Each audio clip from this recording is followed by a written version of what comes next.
नमस्कार देवी और सज्जनों, मैं अशोक जरोठी। सभी भाई बहनों का चैनल पर स्वागत है। राहुल गांधी पर इलाहाबाद हाई कोर्ट का शिकंजा। देश में नई क्रांति की शुरुआत है। वीडियो को आखिर तक देखना, बहुत बढ़िया वीडियो है। और भ्रष्टाचार की पोल खोल लगा बहुत लोगों की। इसको हाइप शुरू करना वीडियो को भाई, और ज्यादा से ज्यादा भाई को शेयर करना और चैनल को सब्सक्राइब भी कर लेना। राहुल गांधी के बारे में मामला क्या है। कर्नाटक के एक सज्जन है शशि जी, उन्होंने राहुल गांधी के बारे में पूरा होमवर्क किया। अगर राहुल गांधी क्या करते हैं, राहुल गांधी ने कितनी प्रॉपर्टी बनाई है, और सारी प्रॉपर्टी का इनका डाटा इकट्ठा करके कितनी संपत्ति है, कितने एसेट्स हैं राहुल गांधी के पास है, सब के बारे में पूरा होमवर्क किया। और पूरी डिटेल इकट्ठी करके याचिका लगा दी इलाहाबाद हाई कोर्ट में, और सारे सबूत टेक दिए कोर्ट के सामने। इलाहाबाद हाई कोर्ट ने इस मामले में संज्ञान लिया और उन्होंने याचिका में मांग की भी राहुल गांधी ना तो कोई व्यापार करते, ना कोई फैक्ट्री चलाते, ना कोई कारोबार करते, खाली मेंबर ऑफ पार्लियामेंट है, इनके पास इतनी संपत्ति कहां से आ गई। और वो उन चीजों की बिल्कुल जड़ में गया है। और जब हाईकोर्ट ने देखा ये तो बहुत गहरे सबूत लाकर रख दिए, इस पर तो संज्ञान लेना पड़ेगा, सुनवाई करनी पड़ेगी। पहले कई बार क्या होता था, न्यायपालिका इस तरह के जो मामले है ना, इस तरह के कोई आदमी अगर इस तरह याचिका लगाता था, उस पर संज्ञान नहीं लेती थी, उस पर सुनवाई नहीं करती थी। और ये कह गए अभी कोई भी आ जाएगा इस तरह की बातें कर, अपना भी टाइम बर्बाद करेगा और कोर्ट का भी टाइम बर्बाद करता था, उस पर नहीं ध्यान देती थी। लेकिन जब इतने ज्यादा इकट्ठे और सही सबूत मिल गए, तो कोर्ट ने भी सोचना पड़ा भाई इन पर इन्वेस्टिगेशन जांच होनी चाहिए इस प्रॉपर्टी की। तो और इलाहाबाद हाई कोर्ट ने ऑर्डर पास कर दिया, अभी इसकी इन्वेस्टिगेशन होनी चाहिए, इसकी जांच होनी चाहिए, इसकी प्रॉपर्टी की वेरिफिकेशन होनी तो चाहिए। अगर राहुल गांधी की है या और किसी की है, भाई देव मान ले को आदमी झूठी आ गया कह रहा हो बेइज्जती करने के लिए राहुल गांधी की, झूठी इस तरह की लिस्ट दे दी हो प्रॉपर्टी की, तो कोर्ट उस आदमी पे भी तो जुर्माना लगाएगी जिसने याचिका लगा रखी है। तो इस मामले में इलाहाबाद हाई कोर्ट ने ऑर्डर कर दिए, अभी इसकी जांच हो, इसकी वेरिफिकेशन हो। अगर ये वेरिफिकेशन रहती है, जांच, अगर ये सारे सबूत सही पाए, तो राहुल गांधी के लिए बहुत बड़ा संकट खड़ा हो जाएगा। जो हाईकोर्ट का ऑर्डर था उस पर रुकवाने के लिए दौड़े दौड़े राहुल गांधी पहुंच गए सुप्रीम कोर्ट। अब ये मामला बड़ा खेल हो गया। अगर ये झूठा है तो हाईकोर्ट को बता दी, करा लो जांच मेरी, और कोई दिक्कत नहीं, और ये झूठा पाए तो मैं इसके खिलाफ दावा करूंगा। लेकिन क्या उन्होंने देखा, अब तो मामला कैड़ा पड़ गया, और इस ऑर्डर को रुकवाने के लिए सुप्रीम कोर्ट पहुंच गए। माननीय सुप्रीम कोर्ट ने इस मामले में 17 अगस्त की डेट लगा दी, अगली तारीख दे दी सुनवाई के लिए। अब ये खेल बहुत बड़ा खेल है, देश में पहली शुरुआत है इस देश में यार। इस तरह की पहले भी कई याचिकाएं लगी, लेकिन न्यायपालिका ने सुनवाई नहीं करी, खारिज होगी वे, या उन्होंने वापस ले ली। अब की बार इलाहाबाद हाई कोर्ट ने भी बहुत बड़ा अच्छा काम किया है कि आदेश पारित किए भाई इसकी जांच होनी चाहिए। अगर याचिकाकर्ता गलत है तो उस पर कोर्ट जुर्माना भी लगाएगी और उसको सजा भी दे सकती है। अगर मामला सही है तो नेताओं पर नकेल डलेगी, इस देश में क्रांति की, नई क्रांति की शुरुआत हो जाएगी। इस तरह की याचिकाएं और भी लगनी शुरू हो जाएगी। इसका हवाला दे देगा जी राहुल गांधी की याचिका पर सुनवाई हुई थी, दूसरे नेता की याचिका भी सुनवाई होनी चाहिए। नौकरशाह जो संपत्ति इकट्ठी कर रहे हैं इनकी याचिका पर सुनवाई होनी चाहिए। और जो देश के युवा हैं उनको जागृति मिलेगी, वो ये देखेंगे कि भाई इन्होंने इतनी संपत्ति बना रखी है, देश का जो टैक्स है ना उसको लूट के बना रखी है ये जो संपत्ति है। जो नेता देश के, वे अगर कोई व्यापार करते हो तो दिखा सकते हो, जो नेता व्यापार नहीं करता, कोई फैक्ट्री नहीं चला रहा, खाली नेतागिरी करता, तो उसके पास इतनी संपत्तियां कहां से ही। जैसे देश के कई नेता हैं जिनके परिवार के अपने बिजनेस हैं, वो दिखा सकते हैं। लेकिन जिन नेताओं के अपने परिवार के बिजनेस ही नहीं, ना वो बिजनेस कर रहे, ना उनके बच्चे बिजनेस कर रहे, तो वो इतनी संपत्ति कहां से बना सकते हैं। और इस मामले में अब एक नई शुरुआत होगी देश के अंदर, और ये शुरुआत देश के फायदे के लिए है, देश को विकास की तरफ ले जाएगी। क्योंकि भ्रष्टाचार ने देश को जकड़ रखा था। जो नेता आते हैं वो सिर्फ भ्रष्टाचार करने के लिए, मैं सभी नेताओं के लिए तो कह नहीं रहा, लेकिन भ्रष्टाचारियों की संख्या ज्यादा है।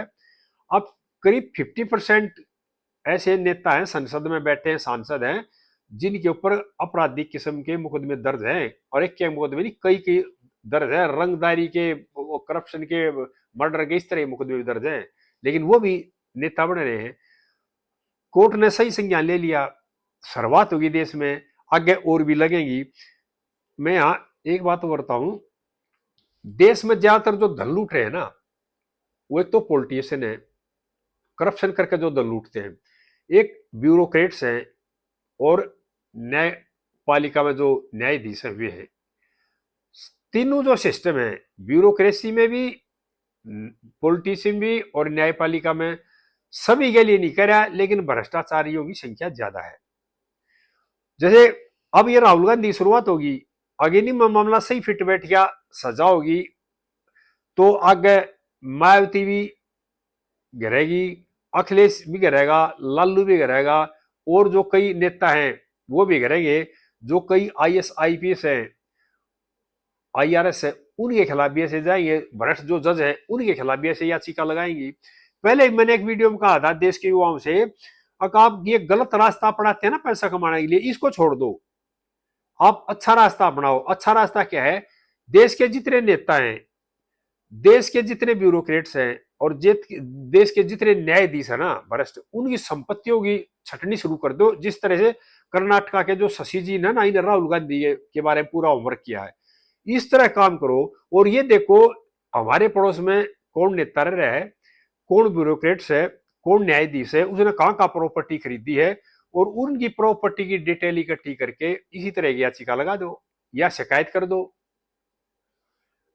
जब देखना ये लोग है ना भ्रष्टाचार करना छोड़ देंगे, जब भ्रष्टाचार करना छोड़ देंगे, देश विकास की तरफ आ जाएगा।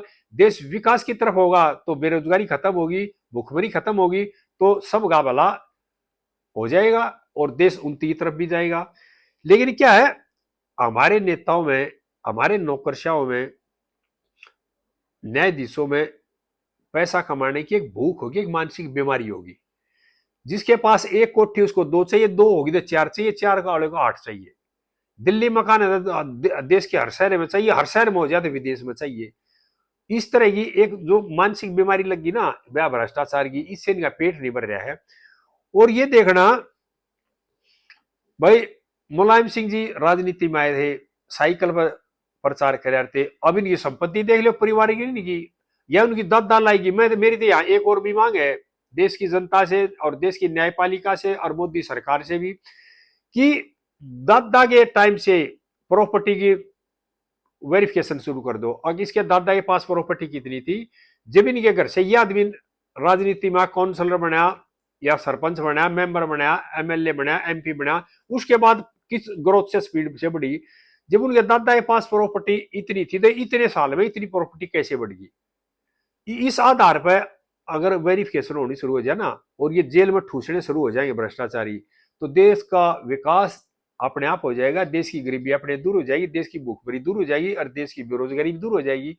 ये लोग क्या करते हैं, पैसा लूटने के लिए सरकारी नौकरी धीरे धीरे खत्म कर दी इन्होंने, सरकारी संस्थान धीरे धीरे खत्म कर दिए। क्यों? सरकारी संस्थान रहेंगे तो देश के युवा नौकरी लगेंगे, उनको इन्होंने प्राइवेट की तरफ कर दिया। अपने इंस्टीट्यूटों में जो पढ़ाने के लिए टीचर रखते हैं, उनको कागजों में तनख्वाह उनकी ज्यादा दिखाते, पैसे देते कम है। इसी तरह से अपने खुद के हॉस्पिटल बना लिए, डॉक्टरों को ये कहते हैं इतने ऑपरेशन वेरी वो के लिए केस देगा जब तनख्वाह इतनी देंगे। यानी कि चिकित्सा पे, देश की शिक्षा पे, देश के कारोबार पे कब्जा कर लिया। नेताओं ने अपनी कंपनियां बना ली, जो रोड बनाने के ठेके हैं वो उनकी परिवारों के हैं, जो मेंबर ऑफ पार्लियामेंट है यूपी में जो रोड में खड्डे हुए पड़े हैं जैन साहब हैं, उनके परिवार खुद ही कंपनी थी। ब्लैक लिस्ट होने के बाद भी दोबारा उसको उस लिस्ट से बाहर किया गया और फिर ठेके दिए गए, फिर भ्रष्टाचार। यानी कि मेरी शशि जी से एक और हाथ जोड़ के प्रार्थना है, धीरे धीरे इस काम पर लगे रहो और देश के युवाओं की एक टीम बना लो, और मैं भी आपकी टीम में शामिल हो जाऊंगा। और इनकी जो इस तरह के नेता है ना, सबकी संपत्ति खंगालेंगे और हाई कोर्ट और सुप्रीम कोर्ट में लाएंगे। अब इनकी जांच कराओ, और उसके बाद जब ये लोग जेल जाने लग जाए, जब इनमें डर होगा, उसके बाद ये भ्रष्टाचार छोड़ देंगे। और जब देश का विकास होगा, जब देश की गरीबी दूर होगी, और जब ही देश की बेरोजगारी दूर होगी, जो हमने अपने जनप्रतिनिधि चुने थे, उन्होंने क्या कर लिया, अपना व्यापार बना लिया राजनीति को। राजनीति नेतागिरी होती थी सेवा भाव। पहले के जो हमारे नेता थे ना, वो व्यापार नहीं करते थे, वो करते थे सेवा।